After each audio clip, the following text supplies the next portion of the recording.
A gente volta a olhar para São Paulo. Falamos agora sobre letalidade da Polícia Militar. Cresceu 11% nos 6 primeiros meses deste ano, sob a gestão Tarcísio, portanto. Os dados são da Secretaria de Segurança Pública do Estado de São Paulo, compilados pelo Fórum Brasileiro de Segurança Pública, a pedido da CNN. É uma apuração do nosso analista Yuri Pita, que está em destaque nesse momento no nosso site. Para que você tenha mais detalhes sobre essa reportagem, é só acessar, portanto, cnnbrasil.com.br. Já antecipo aqui alguns dados desta reportagem do Yuri Pita. De janeiro a junho de 2023, 201 pessoas foram mortas em confrontos com policiais militares. No mesmo período do ano anterior, foram 181 mortes. Um crescimento de 11%, portanto, já no governo Tarcísio de Freitas. Repetindo que são números do primeiro semestre, ou seja, as mortes do Guarujá, neste fim de semana, não entram nesse levantamento. Reportagem completa, é só você correr lá. E a gente traz aqui a manifestação da Secretaria de Segurança Pública com relação a esses dados. A Secretaria informou, por meio de nota, que no primeiro semestre de 2023, as forças policiais detiveram um total de 95.394 pessoas, representando um aumento de 8% em relação ao mesmo período do ano anterior. Em 99,76% dessas ocorrências, não houve registro de mortes em confronto. Os números revelam que a principal causa das mortes decorrentes da intervenção policial não é a atuação da polícia, e sim a opção do confronto feita pelo infrator, que subjuga as vítimas, colocando-as em risco, assim como todos os participantes da ação. Essa, portanto, é a manifestação da Secretaria de Segurança Pública de São Paulo com relação a esses dados que trouxemos há pouco. Vamos ao debate, então? Agora quem está aqui ao meu lado, Janaína Pascoal. Tudo bom, Janaína? Tudo boa bom, tarde. Hoje, boa tarde. Bem, Janaína, vou querer um pouco da sua leitura com relação a esses números. O que esses dados sinalizam?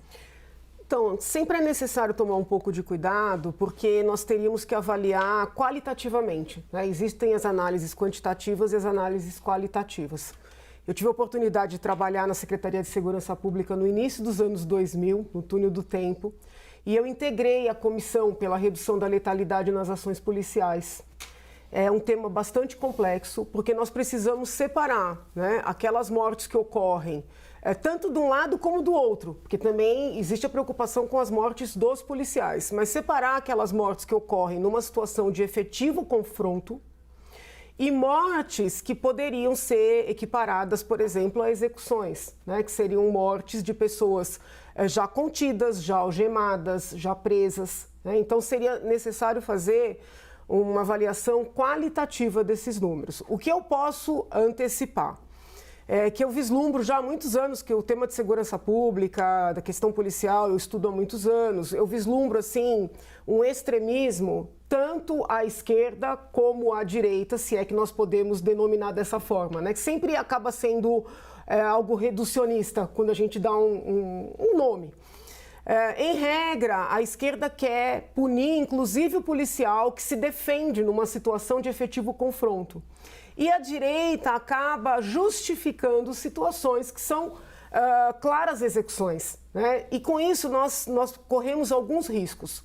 Quando temos governos mais esquerdistas, haver um engessamento da atividade policial, o policial acaba rezando para não acontecer nada no seu período, no seu plantão, porque se ele não fizer, ele está prevaricando, e se ele fizer, ele vai ser processado. Existem afastamentos quase que imediatos de quaisquer policiais que se envolvam numa situação, ainda que seja evidente que foi uma legítima defesa ou um exercício do direito e do dever.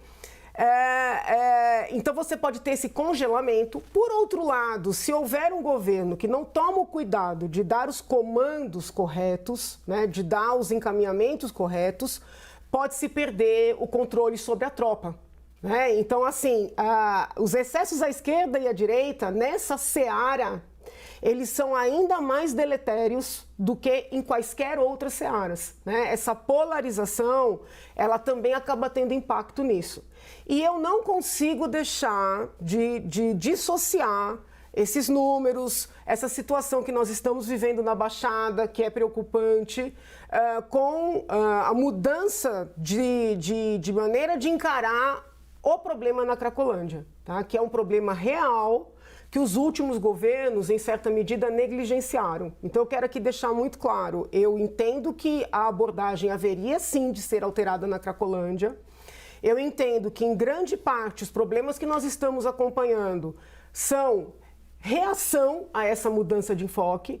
Por outro lado, me preocupa, né, com o governador, com o secretário e com eventual perda, né, de controle sobre a ação da tropa, né? Então é uma análise bastante complexa que não dá para você, não tem como dizer, olha, concordo 100% com o Tardelli ou concordo 100% com os colegas que no bloco anterior, Poit, Samantha, fizeram uma leitura contrária. Eu vejo um problema muito complexo, eu estou muito preocupada e eu temo que nós tenhamos aí uma escalada, né, desses confrontos em São Paulo. Você também vê esse risco, você compartilha desse temor, Tardelli, uma escalada dos confrontos? A letalidade policial, ela tem que ser olhada de duas formas.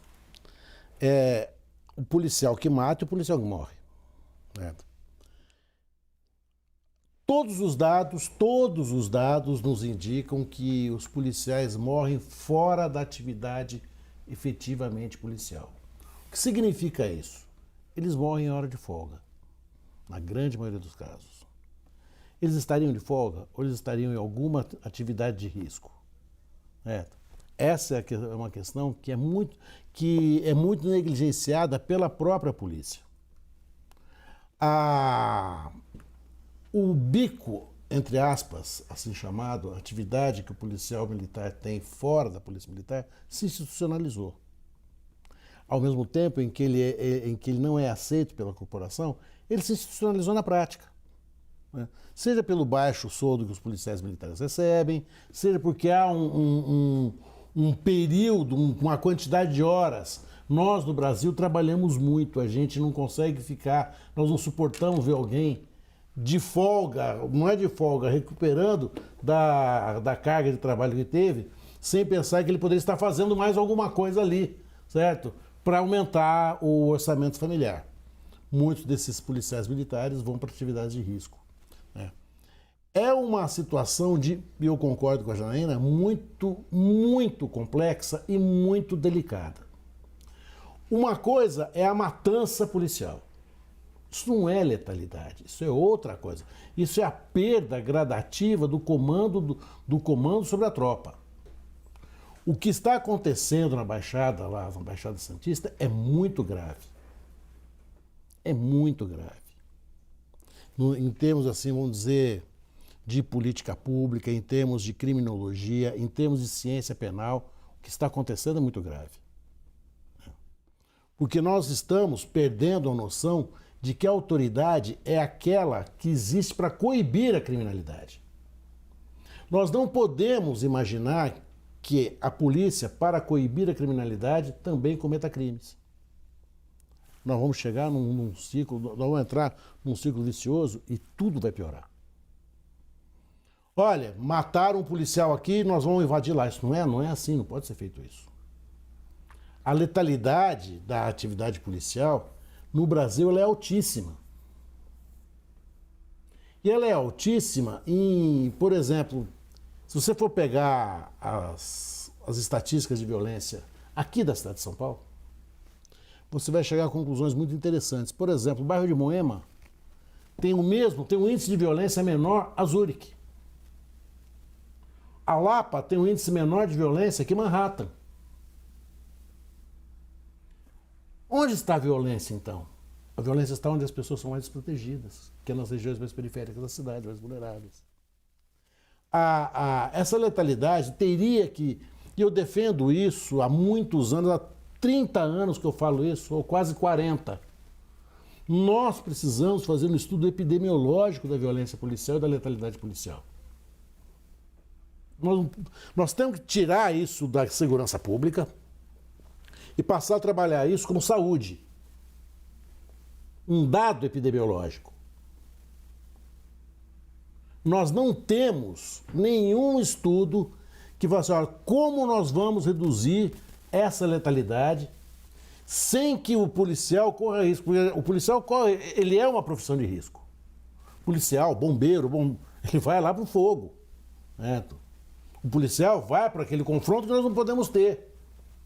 Porque se a gente relativizar esse confronto, nós vamos começar então a disseminar o uso de arma entre as pessoas privadas, o que é também uma loucura.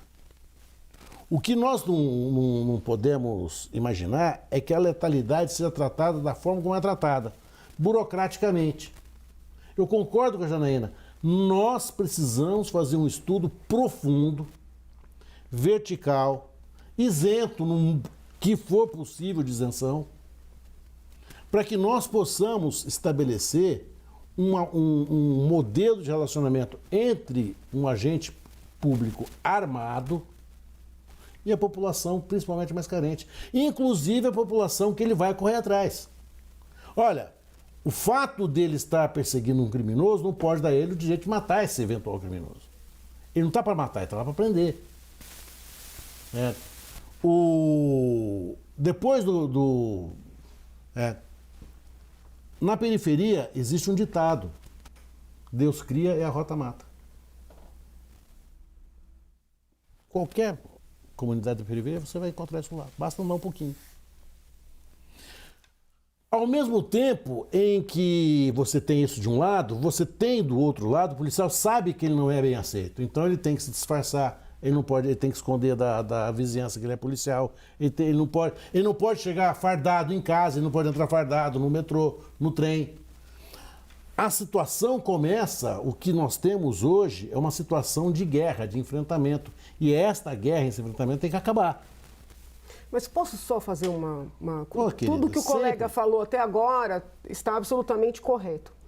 Mas a ponderação que eu gostaria de fazer é a seguinte: será que essa escalada que nós estamos vivenciando não é também decorrência, né, do congelamento na luta contra a criminalidade que aconteceu por influência da leitura esquerdista? Por exemplo, o colega Tardelli começa dizendo: a violência mais pesada é nas periferias, onde as pessoas são mais, né, vulneráveis. Eu imagino que o colega estivesse falando sobre a violência policial, mas a verdade é que a violência do crime também. Tanto é que quando eu ouso levar isso para discutir dentro da USP, em regra os colegas dizem: você está apelando. Mas é na periferia que a mulher sai para fazer a faxina às 5 da manhã e ela é estuprada. É na periferia. Eu não estou brigando. Eu estou levantando para a discussão pelo seguinte. Por exemplo, eu acompanhando a situação da Cracolândia, o que eu percebi nos últimos anos? Os policiais, e aqui estou falando policial de maneira ampla, guarda também, né, que tem ali um poder de polícia, discutível, mas algum poder de polícia tem ainda que administrativo. Eles praticamente ficavam ali dando segurança para quem estava vendendo e usando droga. Porque o TJ proibiu por muito tempo a polícia militar de prender. Então, assim, nós temos que olhar para esse cenário com um pouco mais de distanciamento, de maneira menos ideológica, sabe? Não é a favor do polícia nem a favor do crime. Nós temos violência. Violência é algo inadmissível, porque tem alguém que é vítima, né?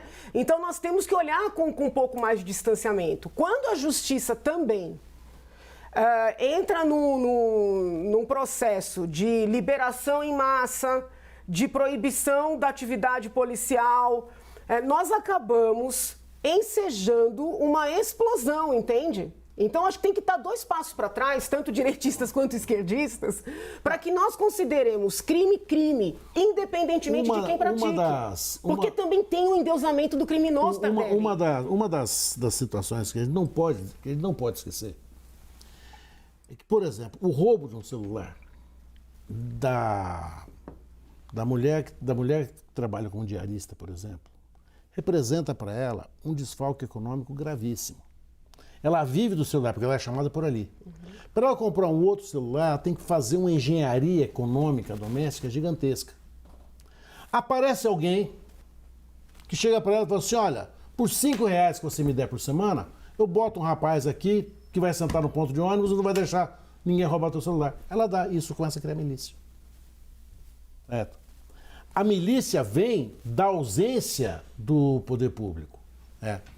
A Cracolândia, ela não explodiu, ela não é um vulcão que entrou em erupção. Ela foi uma doença social que veio graçando em São Paulo nos últimos 30 anos.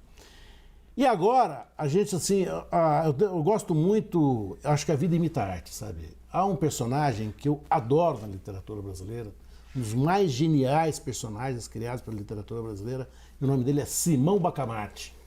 Ele é o personagem central de um dos grandes momentos do grande mestre Machado de Assis, o Alienista. Ele é um médico, ele é um médico psiquiatra, está numa cidade e começa a achar que está todo mundo enlouquecendo na cidade, ele interna a cidade inteira, inclusive ele próprio.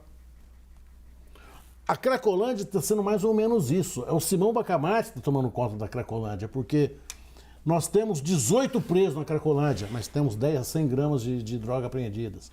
Na última operação da Cracolândia, Janaína, a Secretaria de Segurança não divulgou a quantidade de droga apreendida. Não divulgou porque era pequena. Se fosse grande, faria com que você olhasse. Olha, tá aqui, ó. Pá. Por quê? Porque nós perdemos e nós não conseguimos mais discernir, e esse é o perigo. Quando a gente perde a capacidade de discernimento, quem é o traficante, quem é o usuário. Porque eles muitas vezes se confundem. Há um mimetismo aí, há um mimetismo grave, complicado, complexo, profundo. Na letalidade policial, as coisas também assim ocorrem. Você só vai ter uma letalidade policial desse tamanho se você tiver uma simbiose perversa entre setores da criminalidade e setores da administração pública. O que nós temos, e eu concordo com a Janaína, nós temos que aprender a dizer que a violência também está na periferia, contra as pessoas que estão na periferia, que não tem a quem pedir socorro. Então elas começam a criar soluções ali improvisadas, porque eu preciso do meu celular. Eu quero que meu celular seja mantido comigo. Olha, roubou o tênis do meu filho, ele não tem outro. Entendeu? Porque eu acho que esse reconhecimento, todos esses órgãos, né, que se apresentam como especialistas em segurança pública, eles precisam fazer. É uma questão de honestidade intelectual. Né? Quando você, e eu estou falando de fato real, a manicure desce do metrô para vir trabalhar aqui na região da Paulista e ela é jogada no chão e é tomada a sua bolsa e seu telefone, é como se esse fato não interessasse para os especialistas em segurança pública. Para os especialistas em segurança pública no Brasil, só interessa a violência praticada pela polícia. Eu me preocupo com as duas violências. Enquanto nós não olharmos para esse fenômeno de maneira um pouco mais global, a situação vai ficar muito, muito complicada. Por exemplo, hoje aqui no bloco anterior foi preocupação, né, dos debatedores a ausência de imagens dos policiais que subiram ali naquela comunidade. Mas será que aqueles que estão indignados com a ausência da imagem nessa operação estão indignados com o fato do ministro Dino, que está criticando o Tarcísio, não querer dar as imagens ali do Ministério da Justiça? São coisas diferentes. Não são, colega, não são. A gente tem que ter, com todo respeito, sem querer atribuir a ti qualquer adjetivo. Esse espelhamento não Nós precisamos real. ter essa coerência intelectual, para utilizar uma palavra mais branda.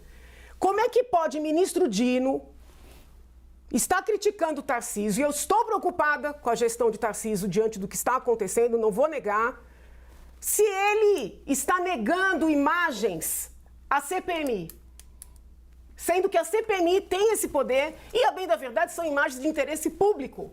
Então, o problema é o seguinte, os critérios de análise, eles mudam a depender dos agentes envolvidos. Me perdoe. É por isso que o Brasil está desse jeito, tá? Me perdoe, nós não podemos espelhar coisas diferentes. Né? Uma situação foi uma invasão de gente do povo, certo? Aos prédios públicos. A outra é uma invasão de agentes públicos onde vive o povo. São coisas completamente diferentes.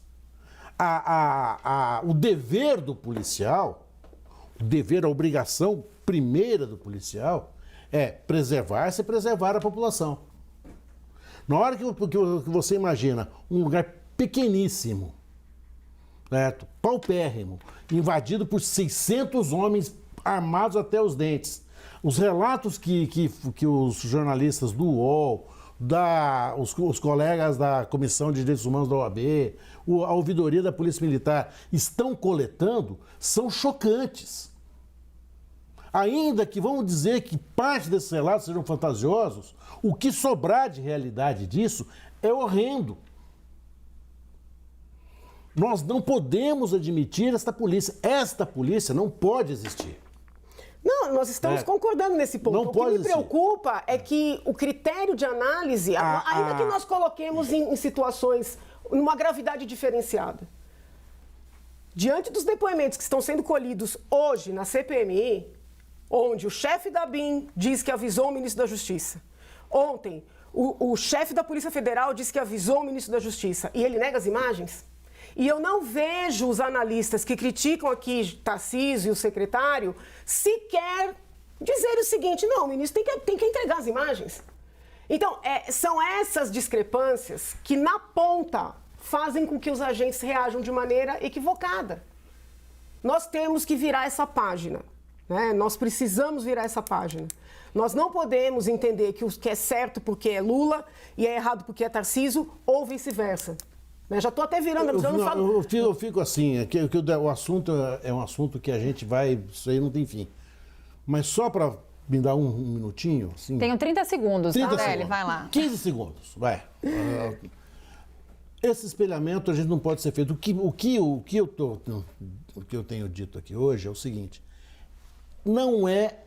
isso não é policiamento, isso é vingança.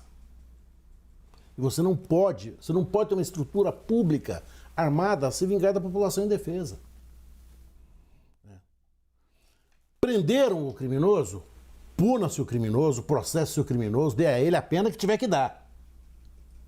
O que nós temos que proteger são as pessoas que moram lá, que hoje não tem para quem correr.